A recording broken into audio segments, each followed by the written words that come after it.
Bismillahirrahmanirrahim. Kemarin kita membahas tentang apa ya? Ada yang masih ingat? Lupa, Bu. Ya udah, jadi kemarin kita membahas tentang alat-alat bersuci. Kemudian sekarang yaitu membahas tentang bersuci dari najis dan hadas. Ada yang tahu najis dan hadas itu apa? Enggak, Bu. Belum tahu. Oke, Ibu jelasin ya. Ibu jelasin tentang tujuan pembelajaran hari ini. Yang pertama yaitu peserta didik mampu membedakan najis ringan, sedang dan berat serta cara mensucikannya. Yang kedua yaitu peserta didik mampu membedakan hadas kecil dan besar serta cara mensucikannya. Menurut bahasa, najis berasal dari kata an-najisu yang berarti kotor atau menjijikan, tidak bersih dan tidak suci baik secara hisiah maupun maknawiah. Menurut istilah, najis bisa diartikan suatu benda yang mengotori pakaian atau badan kita yang menghalangi sahnya kita saat beribadah kepada Allah Subhanahu wa taala. Kemudian yaitu najis yang bersifat hisiah adalah najis yang terlihat oleh mata yang dirasa oleh panca indera seperti jilatan anjing, kotoran manusia atau hewan. Yang kedua yaitu ada najis yang bersifat maknawiah, yaitu najis yang menodai akidah sehingga tidak dapat dilihat oleh panca indera seperti syirik dan kufur. Kemudian ada dasar-dasar hukum perintah untuk bersuci. Tolong bacakan ya bersama-sama. Bismillahirrahmanirrahim. Wasiyabaka fadhhir. Artinya, dan bersihkanlah pakaianmu. Surat Al-Mulk. Kemudian ada macam-macam najis dan tata cara toharoh. Yang pertama yaitu najis mukhafaf atau ringan. Najis seperti air kencing bayi laki-laki dan perempuan yang belum pernah makan sesuatu kecuali ASI. Cara mensucikannya yaitu cukup dengan memercikkan air ke bagian terkena najis sampai bersih. Yang kedua yaitu najis mutawasito atau najis yang berada di tengah-tengah antara mukhafaf dan mughalladhah. Dan najis yang keluar dari kubul dan dubur manusia kecuali air mani. Najis mutawasito dibagi menjadi dua, najis ainiyah dan najis hukmiyah. Najis ainiyah adalah najis yang berwujud atau tampak, masih dapat dilihat dan diraba salah satu ketiga sifatnya, baik rasa, warna, dan baunya. Yang kedua yaitu najis hukmiyah. Najis hukmiyah adalah najis yang tidak tampak seperti bekas kencing. Cara mensucikannya yaitu dengan air sehingga hilang sifat, bau, warna, ataupun rupanya.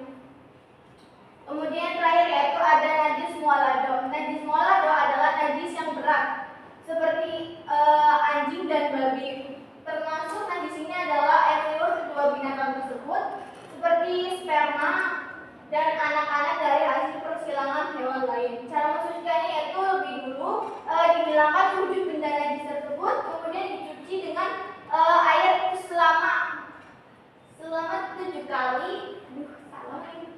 Cara mensucikannya yaitu lebih dulu dihilangkan wujud benda najis itu, kemudian dicuci dengan air bersih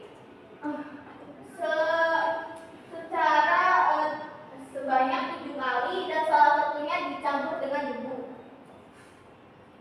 Kemudian hadas menurut bahasa adalah suatu perkara yang baru. Adapun menurut istilah, hadas adalah suatu keadaan seseorang yang dianggap tidak suci menurut agama. Hadas dibagi menjadi dua yaitu hadas kecil dan hadas besar. Hadas kecil adalah hadas yang cara mensucikannya dengan berwudu atau tayamum. Sedangkan hadas besar yaitu keadaan tidak suci pada diri manusia karena sebab-sebab tertentu. Cara bersucinya yaitu dengan mengeluarkan sesuatu mandi wajib, dengan cara mandi wajib. Terima kasih. Kemudian Ibu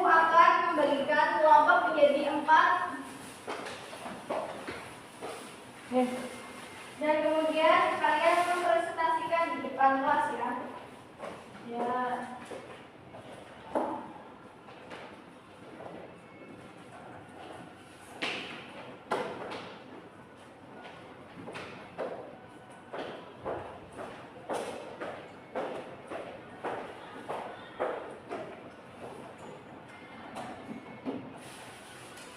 Apakah sudah selesai?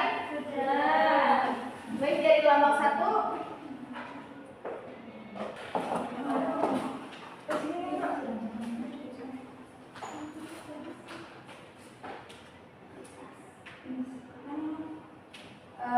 Dari kelompok 1 masalahnya yaitu Anwar bermain dengan anjing peliharaan tangganya.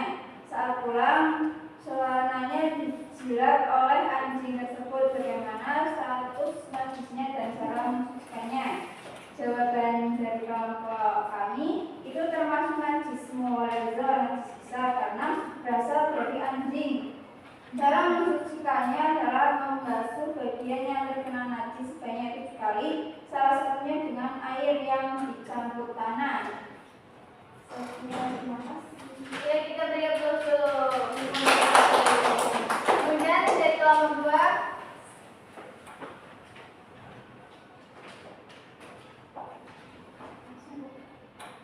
Oke, dari kelompok 2 yaitu masalahnya seseorang mendapati sedikit najis kencing dari laki-laki yang masih asing mengenai tubuhnya. Apa jenis-jenis najis tersebut dan bagaimana cara mensucikannya? Jawabannya itu najis tersebut tergolong najis mukhaffafah karena berasal dari kencing dari laki-laki yang belum menggunakan selain asin. Cara mensucikannya cukup dengan memercikan air pada bagian yang terkena najis. Ya, bagi kita beri aplaus. Kelompok 3.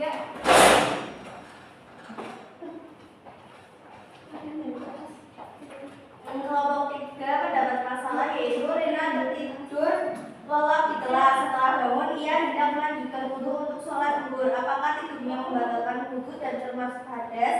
Jawaban dari kelompok 3, ya, tidur dalam posisi tidak duduk tetap atau tidak menjaga posisi pantat tetap pada tempatnya akan membatalkan wudhu dan termasuk hadas kecil. Maka Rina harus berwudhu kembali sebelum sholat. Ya, kita beri aplaus. Kelompok terakhir.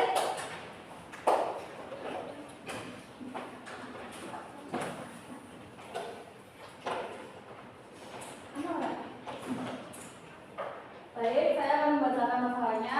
Yaitu ada seorang musafir tidak menemukan air untuk wudhu maupun mandi wajib.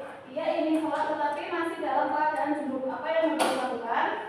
Menurut dari kelompok kami, jika tidak ada air dan waktu sholat sudah tiba, maka ia boleh bertayamum sebagai pengganti mandi wajib. Caranya adalah menemukan tangan kaki suci, mengusap kepala dan kedua tangan hingga pergelangan. Oke, kita beri. Jadi dari permasalahan tersebut, Ibu izin menambahkan ya. Jadi di kelompok 1 itu ada Ahmad bermain dengan anjing peliharaan tetangga. Saat pulang celananya dijilat oleh anjing tersebut. Jadi jilatan anjing itu kan najis mughallazah. Jadi kita kalau terkena najis itu sebaiknya kita membasuh bagian terkena najis sebanyak 7 kali dan salah satunya yaitu dengan air yang dicampur tanah. Yang kedua yaitu dari kelompok 2, seseorang mendapati sedikit najis kencing laki-laki yang masih bayi. Jadi najis itu tergolong dengan najis mughallazah karena kan berasal dari kencing bayi laki-laki yang belum makan ASI ya.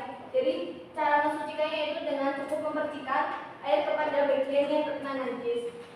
Yang ketiga yaitu Rina tertidur lelap di kelas. Setelah bangun, ia hendak melanjutkan wudhu untuk sholat zuhur. Apakah tidur membatalkan wudhu dan termasuk najis?